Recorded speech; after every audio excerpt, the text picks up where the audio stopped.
धनु राशि वालों, नवंबर 2025 का महीना सामान्य तौर पर आपके लिए मिले-जुले परिणाम दे सकता है। कभी-कभी परिणाम औसत से कुछ हद तक कमजोर भी रह सकते हैं। सूर्य का गोचर 16 नवंबर तक आपके लाभ भाव में रहेगा। हालांकि सूर्य नीच के रहेंगे, फिर भी हम सूर्य से इस अवधि में औसत से बेहतर परिणामों की उम्मीद रख सकते हैं। 16 नवंबर के बाद सूर्य आपके द्वादश भाव में होंगे, अतः सूर्य उस अवधि में अनुकूलता नहीं दे पाएंगे। मंगल का गोचर पूरे महीने द्वादश भाव में रहेगा। ऐसे में मंगल से भी सामान्य और अनुकूलता की उम्मीद नहीं रखनी चाहिए। बुध ग्रह का गोचर 23 नवंबर तक आपके द्वादश भाव में, इसके बाद आपके लाभ भाव में रहेगा। अतः 23 नवंबर तक बुध ग्रह भी अनुकूलता नहीं दे पाएंगे। बृहस्पति ग्रह का गोचर आपके 8वें भाव में रहेगा, अतः बृहस्पति से सामान्य तौर पर अनुकूलता की उम्मीद नहीं रखनी चाहिए। अलबत्ता कभी कभार कुछ मामलों में बृहस्पति अनुकूल परिणाम दे सकते हैं। शुक्र ग्रह का गोचर 2 नवंबर तक आपके दशम भाव में, 2 नवंबर से 26 नवंबर तक आपके लाभ भाव में रहेगा। ऐसे में 2 नवंबर से 26 नवंबर के बीच शुक्र आपको काफ़ी अच्छे परिणाम दे सकते हैं। 26 नवंबर के बाद भी शुक्र के औसत से बेहतर परिणाम प्राप्त करने की उम्मीद रखी जा सकती है। शनि ग्रह का गोचर इस महीने अनुकूलता देने में पीछे रहेगा, जबकि राहु ग्रह का गोचर इस महीने आपके लिए अनुकूलता दे सकता है। केतु से भी औसत परिणाम की उम्मीद आप रख सकते हैं। इस तरह से हम पाते हैं कि यह महीना आपको मिले जुले परिणाम दे सकता है। कभी कभार परिणाम औसत से थोड़ा कमजोर भी रह सकते हैं। तो अब हम बात करेंगे कार्य क्षेत्र के बारे में। आपके करियर स्थान का स्वामी इस महीने के ज्यादातर समय आपके द्वादश भाव में रहेगा। ऐसे में कार्य क्षेत्र से जुड़े मामलों में आप औसत से कमजोर परिणाम प्राप्त कर सकते हैं। 23 नवंबर तक बुध ग्रह का गोचर आपके द्वादश भाव में रहेगा, जो कार्य क्षेत्र में कुछ कमजोर परिणाम दे सकता है। व्यर्थ की भागदौड़ भी देखने को मिल सकती है और भागदौड़ की तुलना में परिणाम कमजोर रह सकते हैं। दूर की व्यापारिक यात्राएं भी संभवित है, लेकिन यात्राओं से कोई विशेष फायदा मिलने की संभावना कम ही है। इस महीने लाभ भाव काफी हद तक मजबूत रहने वाला है, लेकिन कर्म भाव कमजोर है। ऐसे में काम करने में बाधाएं देखने को मिल सकती हैं, कामों में रुकावटें रह सकती हैं, लेकिन जो भी काम पूरे होंगे उनके फायदे मिलेंगे। लेकिन क्योंकि हम यहाँ पर आपके कार्य क्षेत्र की बात कर रहे हैं, तो कार्य क्षेत्र से जुड़े मामलों में परिणाम थोड़े से कमजोर नजर आ रहे हैं। शनि ग्रह की दृष्टि भी कुछ ऐसे ही संकेत कर रही है। ऐसे में व्यापार व्यवसाय में इस महीने बहुत सावधानी पूर्वक निवेश करने की आवश्यकता रहेगी। कोई नया प्रयोग करना भी उचित नहीं रहेगा।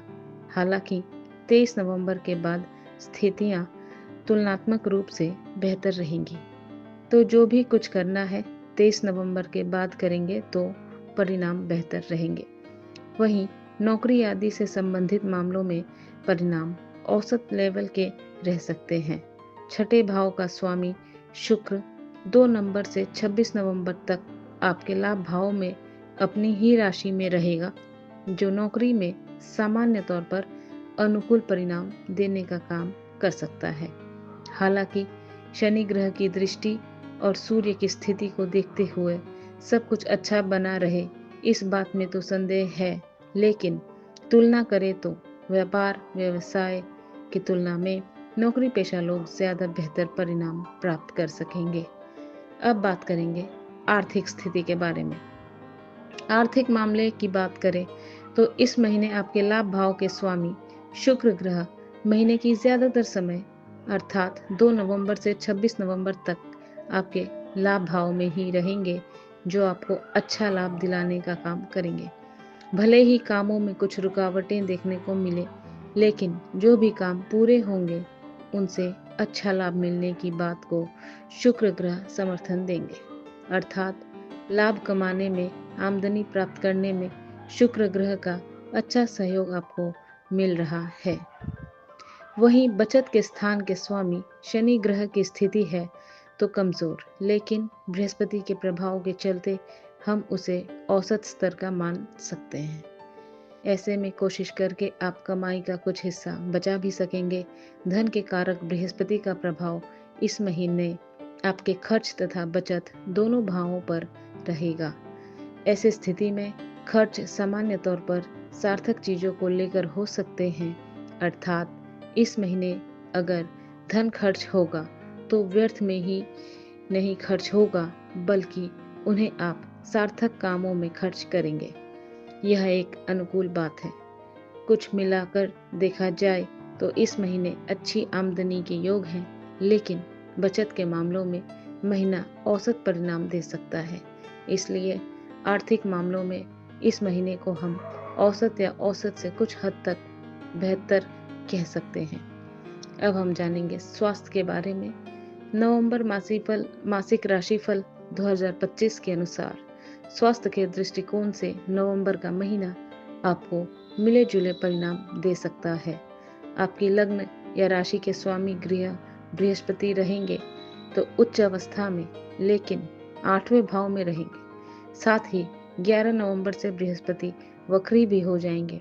ऐसे स्थिति में योग, ध्यान, मेडिटेशन इत्यादि का सहारा लेने वाले लोग आपको स्वास्थ्य को मेंटेन कर सकेंगे, लेकिन बाकी के अन्य लोगों को कुछ स्वास्थ्य समस्याएं रह सकती हैं। शरीर में सुस्ती के भाव रह सकते हैं, काम में मन कम लग सकता है, ध्यान कहीं भटकता हुआ रह सकता है। इन सभी कारणों से हम स्वास्थ्य को मिला जुला कह सकते हैं।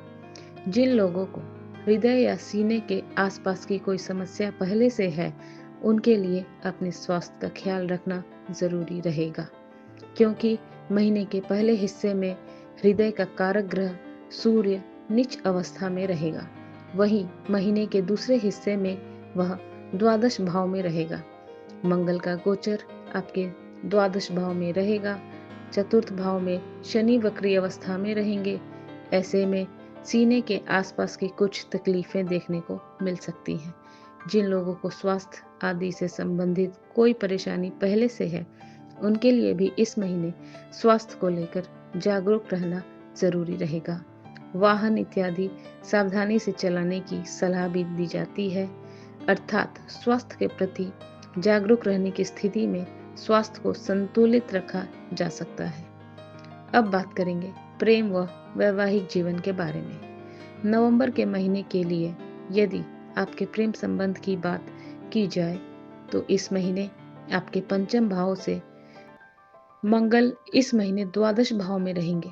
द्वादश भाव में मंगल का गोचर अच्छा नहीं माना जाता है, लेकिन मंगल आपकी राशि में रहेंगे।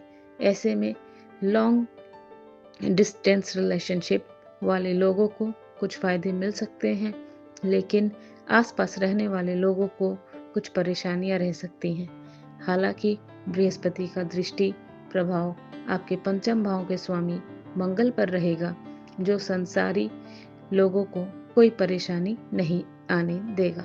अर्थात जिन्हें अपने आसपास के किसी व्यक्ति से प्रेम है, उन्हें कुछ परेशानियां तो रहेंगी, लेकिन मर्यादित आचरण अपनाने की स्थिति में संतुलन बनाया जा सकेगा। वहीं लॉन्ग डिस्टेंस रिलेशनशिप वाले लोगों का मिलाना हो सकता है। एक दूसरे के प्रति प्रेम का ग्राफ और बढ़ सकता है। वहीं सगाई या विवाह से संबंधित बातों को आगे बढ़ाने के दृष्टिकोण से महीने को बहुत अच्छा नहीं कहा जाएगा। साथ ही साथ वैवाहिक जीवन के दृष्टिकोण से इस महीने का ज्यादातर हिस्सा अनुकूल नहीं है। सप्तम भाव के स्वामी 23 नवंबर तक द्वादश भाव में रहेंगे। द्वादश भाव में बुध के गोचर को अच्छा नहीं माना जाता। ऊपर से बुध ग्रह मंगल के साथ रहेंगे। मंगल आपके सप्तम भाव को देखेगा भी। इस सभी कारणों से दाम्पत्य जीवन में कुछ परेशानियां रह सकती हैं। आपसी बहस या लड़ाई झगड़ा इत्यादि भी देखने को मिल सकते हैं। हालांकि कोशिश करके मामले को शांत रखने की कोशिश करें। यदि आप दिल से कोशिश करेंगे तो सप्तमेश बुध ग्रह पर बृहस्पति की पंचम दृष्टि परेशानियों को रोकने का काम करेगी। प्रेम के कारक शुक्र महीने के ज्यादातर समय आपके सहयोग में है। यहाँ से भी समस्याओं को रोकने की ताकत आपको मिलेगी। कहने का तात्पर्य यह है कि प्रेम संबंध और वैवाहिक जीवन दोनों के मामले में कुछ परेशानियां देखने को मिल सकती हैं, लेकिन बृहस्पति और शुक्र ग्रह की मदद से आप परेशानियों को ठीक कर सकेंगे और लव लाइफ तथा वैवाहिक सुख के मामले में आप संतुलन बिठाने में कामयाब हो सकेंगे। अब बात करेंगे पारिवारिक भाव के बारे में। नवंबर मासिक राशिफल 2025 के अनुसार पारिवारिक मामलों में नवंबर के महीने में सामान्य तौर पर आपको मिले जुले या फिर औसत से बेहतर परिणाम मिल सकते हैं। आपके दूसरे भाव का स्वामी शनि ग्रह चतुर्थ भाव में वक्री अवस्था में है। इसे सामान्य तौर पर अनुकूल स्थिति नहीं कहा जाएगा, लेकिन दूसरे भाव पर बृहस्पति की दृष्टि एक अनुकूल बिंदु है। साथ ही साथ बृहस्पति आपके दूसरे भाव के स्वामी शनि को भी देख रहे हैं और विशेष बात यह है कि शनि ग्रह इस महीने बृहस्पति की राशि और बृहस्पति के नक्षत्र में रहने वाले हैं और बृहस्पति इस महीने उच्च अवस्था में रहेंगे। इसलिए पारिवारिक मामलों में कोई बड़ी समस्या नहीं आएगी। यदि जानबूझकर किसी मामले को बहुत बड़ा बनाने की कोशिश नहीं की जाएगी तो सामान्य तौर पर सभी परिजन समझदारी दिखाते हुए एक दूसरे का सहयोग करना चाहेंगे। इस महीने परिजन दूसरे से पूरी तरह संतुष्ट रहे या ना रहे, लेकिन एक दूसरे का सहयोग करते हुए नजर आ सकते हैं। भाई बंधुओं के साथ संबंधों की बात की जाए तो इस मामले में महीना थोड़ा सा कमजोर रह सकता है। हालांकि भाई बंधु को खुलकर कोई विरोध नहीं करेंगे, लेकिन एक दूसरे के बर्ताव से कुछ हद तक असंतुष्ट रह सकते हैं। परिजनों के दबाव के चलते उनका यह असंतोष छिपा हुआ रह सकता है, लेकिन मित्रों के मामले में यह असंतोष देखने को भी मिल सकता है। अतः भाई बंधु और नजदीकी दोस्तों के साथ रिश्ते को बनाए रखने की कोशिश जरूरी रहेगी। वहीं गृहस्थ संबंधी मामलों की बात की जाए तो इस मामले में आपको मिले जुले या औसत से थोड़े से बेहतर परिणाम मिल सकते हैं। हालांकि चतुर्थ भाव में वक्री शनि की उपस्थिति को अच्छा नहीं माना जाता, लेकिन 28 नवंबर को शनि मार्गी हो जाएंगे और बृहस्पति का प्रभाव चतुर्थ भाव पर भी बड़ी मात्रा में बना हुआ है। इन सभी कारणों से छोटी मोटी विसंगतियों के बाद सब कुछ ठीक रहेगा। अर्थात कुछ परेशानियां आ तो सकती हैं, लेकिन आप उन्हें शांत करके गृहस्थ जीवन का आनंद ले सकते हैं। तो आइए दोस्तों, अब हम उपाय के बारे में बात करेंगे। मंगलवार के दिन हनुमान जी के मंदिर में या किसी देवी माँ के मंदिर में लाल रंग का प्रसाद चढ़ाएं और प्रसाद को दूसरों में बांटें। सूखे हुए जटा वाले 4 नारियल शनिवार के दिन बहते हुए शुद्ध जल में बहाएं। सूर्योदय से पूर्व उठकर स्नान आदि से निवृत्त होकर सूर्य भगवान को कुमकुम मिला हुआ जल अवश्य चढ़ाएं।